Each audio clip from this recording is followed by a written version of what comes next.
100,000 naira to me is not enough. You feel me? Yes. How do you get brands to reach out to you? I just snap my fingers and they just fall into my hands like this. Lies! Big lies! If the bag has my name on it, it is for me. Somebody I was dating gifted me shares from Apple. A red card was given to you last week. If you come and follow up this week, it's not the same. I will come and start fighting. Hi. Sorry I'm late to the party, but I was shopping. Don't ask for my job because you already know that I'm an influencer. This is what I do. Spend money, don't work, and just post my pictures. Welcome to my channel.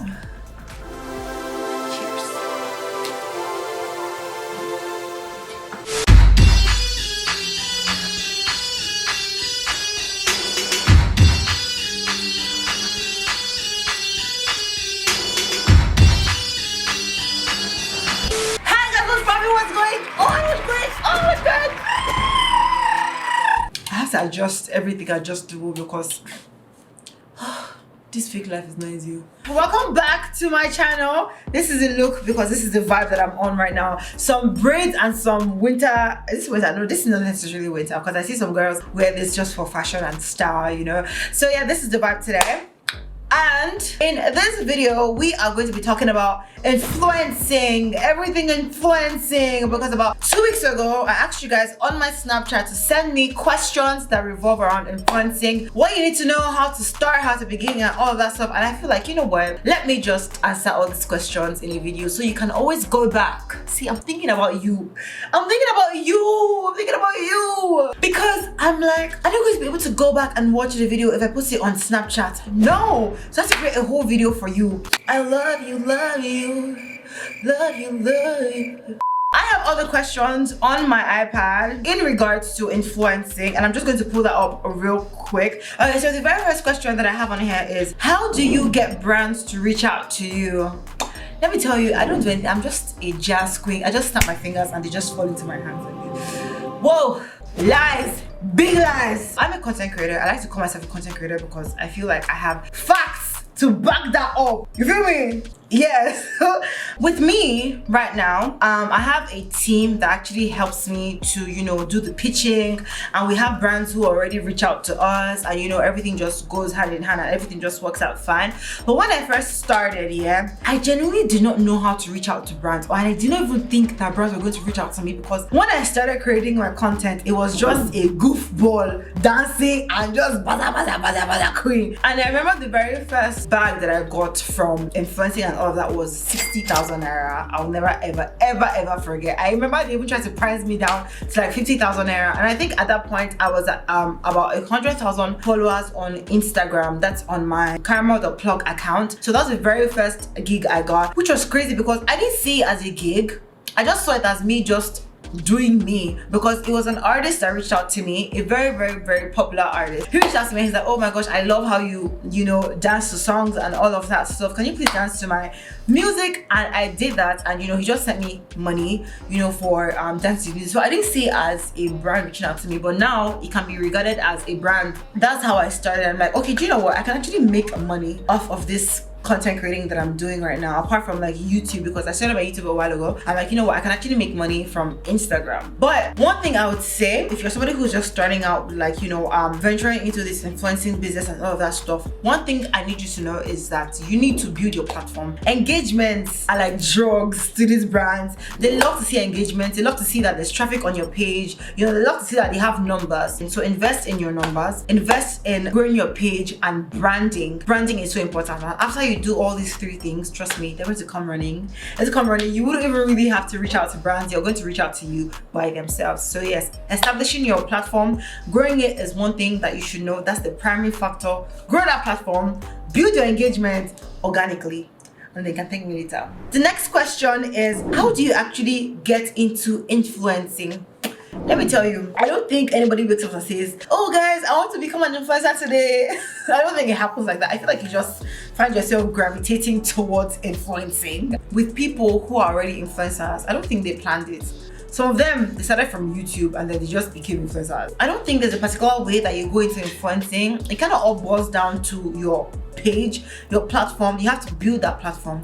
Make sure you're getting some traffic. Make sure that you are somebody who can literally say, guys, I got this today and this worked for me, and people would ask you tons of questions. I feel like that's what makes you an influencer. If you can influence people to do stuff, you are an influencer. Somebody with 10,000 followers can be an influencer. I don't think there's a number mark to it. I feel like if you can influence somebody to do something, you are an influencer. Next question is, will having a manager help you get more deals? It's hot in here. I need breeze. Oh my god. Let me speak from experience. Throughout the course of me being in this position, in this space, I've had different kinds of managers. And some of them have been really bad. Some of them have been really good. I'm thankful for them till tomorrow.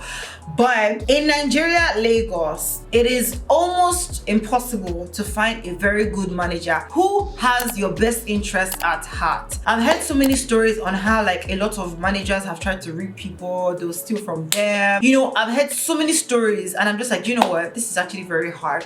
But having a manager helps you. They help you with your branding, because one thing I've realized about brands is that when they realize that they don't have direct access to you, they treat you with more respect and it's hard for them to price you low. So when you have somebody in between, like a third party who's, you know, representing you when it comes to sealing deals or closing deals, it is so good because it helps you, like, you know, maintain that branding. Like, you know, okay, cool, we're not talking to her directly, we're not talking to him directly. Maybe this brand is actually very solid and it will give us what we're looking for. Because remember, value is of the essence. When a brand sees that they can actually value you, they want to use you more. They want to, like, you know, work with you more. But it will get to a point whereby you feel like you can establish a relationship with that brand. You don't really need your manager anymore. So everything just happens with time and stages. You know, at some point, a manager will be the best option for you. At some point, you'll be like, you know what? I can do this on my own. I'm okay. Let me just try to seal deals on my own. Next question, how do you save? And I mean actually save. And what kinds of investments can a young lady try to do that will help her be financially stable? How do this person, you're asking my sister, money that will come. If the money will find you, the money will find you. I've learned to live my life based off on, if the bag has my name on it, it is for me. If it has my destiny on it, it would find me. I would not have to stress. I would not have to do too much. How do I save? So here's one thing that I do that has helped me so much in my life. Having 3 accounts. Hear me out. 3 accounts is so important for every growing young lady. The first account is your personal account, where you can just put your hand in and just take out some stuff that you need, maybe for self-care, maybe for, you know, want to buy some small things to eat, you want to go on a movie date and all that stuff. That's what the first account is for. I call the account a personal account. The second account is your business account. This particular account is strictly for your capital when it comes to business. All the money that you make from your business goes into this account, never your personal account, because once that money enters your personal account, you're going to eat it. Leave that business money in that business account. That way you can stabilize your source of income for your business. That way you know that, okay, you're calculating only your business inflow from the account. Do you understand what I'm trying to say?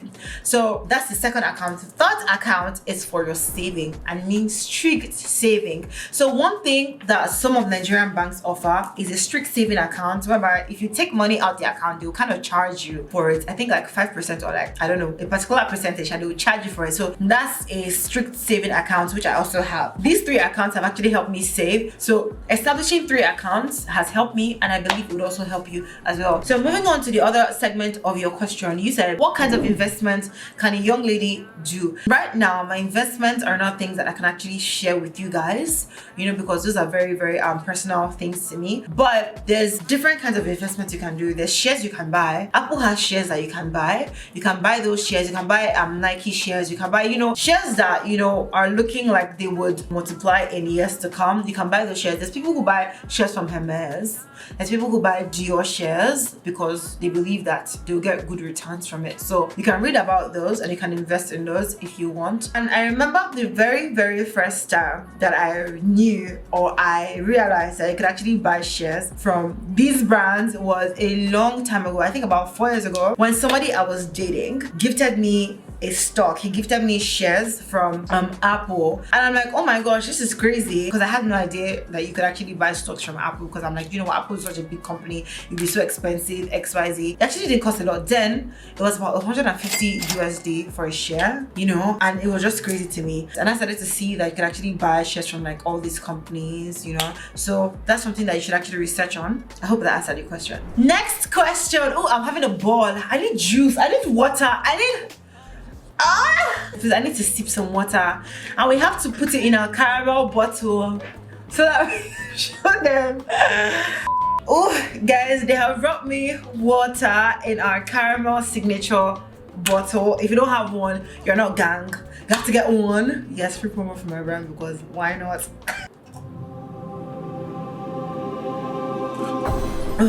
The next question is, how do you reach out to brands? I feel like this particular question, I've answered it before, but I'm just going to expand a little bit and answer as somebody who has reached out to brands before, if that makes sense.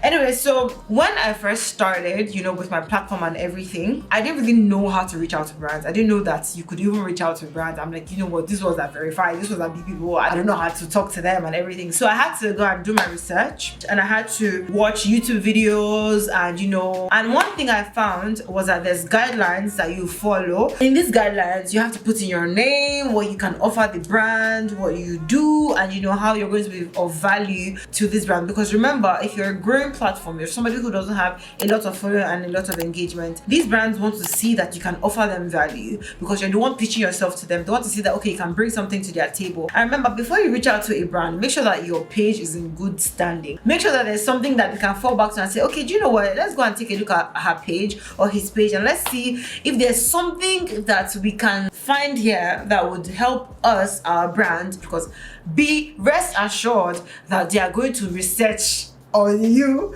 They're going to go through your page and see what you can offer them. And when you're reaching out to a brand, reach out to a brand in your own unique way. When I was pitching myself to brands when I started, I remember I'll pitch what I do. I'll pitch, you know, my current country, which was Canada, which actually helped me a lot, because I was pitching myself to international brands. My algorithm would only show me like brands that are, you know, in Canada, America, you know, so I was pitching myself to those brands through Instagram. So I'll just compose messages, and after I send it to a particular brand, I'll just copy and paste to other brands, editing some stuff, you know, but I made sure to mention what I do and what I can offer to the brand. Next question. What is a rate card? What is a rate card?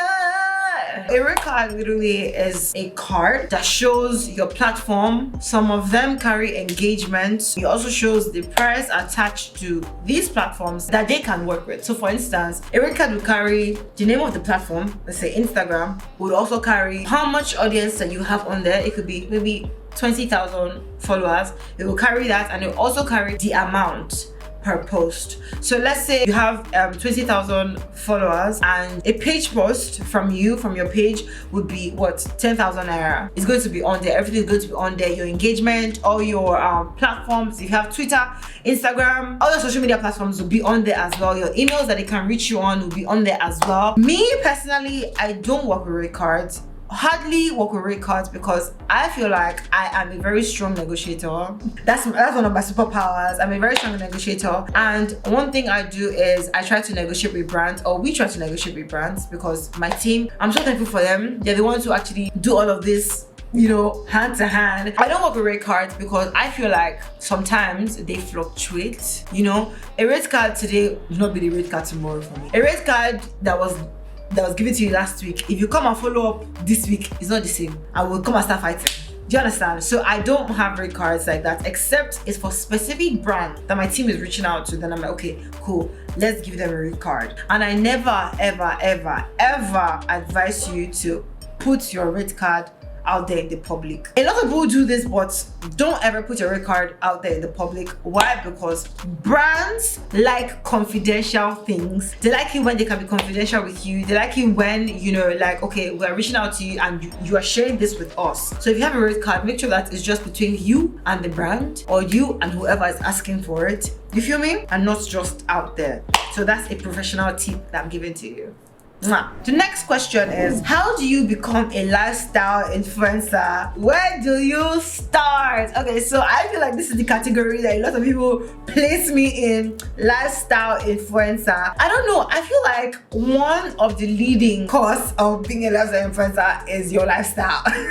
It's your lifestyle. I don't think lifestyle is something that you can fake, because I feel like it's going to catch up with you. Never seems to catch up with you. If you're faking that, oh, you're a baller, one day you will cast. As a lifestyle influencer, one thing I've learned in this space is to be authentic, be yourself, be true. If you're somebody who likes to spend money, okay, cool, be honest. Don't shall go broke spending money, yo. Don't shall go broke. Hey, only you will cry, yo. Somebody will cry with you. You feel me? But how do you start? First of all, if you want to really become a lifestyle influencer, one thing that really influences you is the people around you. So you kind of have to see for yourself. I feel like you should explore with your own eyes. Go around, go to places, go to clubs, go to restaurants, get to know people in these spaces, get to know people who are into the club life, get to know people who are into the bling life, get to know people first before you now decide and say, okay, this is something that I want to do. Because lifestyle influencers, most of the time, they stay up very, very late. If it's something that you want to do, good luck to you. The last question, if somebody earned 100k a month, how would you advise to save or invest a part of their money? Let's call it spade a spade. 100,000 naira is hard to save from. About 30% of your money is already going to transportation. So how much do you have left? You have about 70%. You need to feed yourself for that month. 10%, or I don't know how you eat, 20% is already going into feeding. That's how much gone. That's 50% gone. You have 50% left. So now you need to spend money on self-care. Let's say 5% on self-care. 55% is gone. How much is left? 45%. It just keeps decreasing when you talk about all the things that you have to spend money on that are priority. So if you're earning 100,000 naira a month, what I think would be the best option for you is to have multiple sources of income apart from your 9-to-5 job, or apart from the job that's giving you that 100,000 naira a month. Have other sources of incomes, because after you have other sources of incomes, then you can now try to navigate and see, okay, let me try to save from this source of income. Let me try to, put money aside that will help me through other months. Because genuinely speaking, 100,000 naira to me is not enough for it to save from. But if at all it's bad, you can't really do anything else apart from this job, 10% at least. Just put in your mind that you're earning 90,000 naira a month, not 100,000 naira. So you know that 10k is going to your strict saving account. Not saving that you put money into now, tomorrow you're going back to it. So, woo, it's tough. But I hope I was able to answer that question for you. Alright guys, we have finally come to the very end of this video. I'm excited because I shared some wisdom with you from my experience, and I really hope that you appreciate it as well. Anyways, if you've gotten to this part of this video and you've not subscribed, please, are we fighting? I don't know. Why have you not subscribed? I hear her. Please subscribe and join the family. And if you have been here from the very beginning or wherever you joined the family from, I love you so much. My heart beats with yours. And with that, I'm going to leave you guys to have an amazing rest of the week. And as for me, I'm going to catch a flight as an influencer that I am. I'm gonna see you guys on the next one. Love, light, and affection. Bye.